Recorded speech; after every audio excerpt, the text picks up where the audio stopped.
আসসালামু আলাইকুম।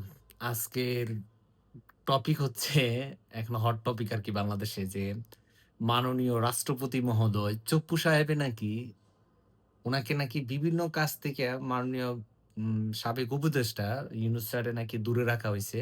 বিভিন্ন রাষ্ট্রীয় প্রটোকল থেকে উনাকে বিভিন্নভাবে চাপে রাখা হইছে। উনাকে এড়িয়ে যাওয়া, মানে এড়িয়ে গিয়ে বিভিন্ন কাজ, বিভিন্ন অনুষ্ঠানে উনি অ্যাটেন্ড করছে কিন্তু রাষ্ট্রপতি মহোদয়কে নাকি অ্যাটেন্ড করতে দেয় নাই। তো আমার কথা হচ্ছে যে উনি যখন ক্ষমতায় ছিল তখন কিন্তু রাষ্ট্রপতি মহোদয় এগুলা বলে নাই। এখন উনি ক্ষমতায় নেই। এখন উনি দেখবেন যে সব ক্ষেত্রে উনার বিরুদ্ধে অনেক ধরনের প্রোপাগান্ডা চড়ানো হচ্ছে। আ যদি ইউনূস স্যার এতই খারাপ হতো, এতই ইয়ে হইতো তাহলে বলেন ইয়েরে বলেন, বিএনপি সরকার প্রধানরে বলেন বা মাননীয় প্রধানমন্ত্রীকে বলেন যে উনার যেন সুষ্ঠু বিচার হয়। উনার যেন বিচার করা হয়। উনি যা করছে এগুলার জন্য তদন্ত করা হয়। দেখবেন এটা তো তেমন করব না। মানে এখন এমন একটা সিচুয়েশন দাঁড়াইছে যে ইউনূস স্যার যাই করছে না কেন এখন উনার যেগুলা করছে উনি নাকি ২৩,০০,০০০ কোটি টাকার লোন রাইখা গেছে। আরে ভাই লোন তো এটা বিগত সরকার আমল থেকেই শুরু। উনি ২,৫০,০০০ মানে ২,৫০,০০০ কোটি টাকা লোন করছে। ওই লোন দিয়ে আবার অন্যদিকে লোন দিছে। এখন উনার সব দোষ উনার, এখন উনি ক্ষমতায় নাই।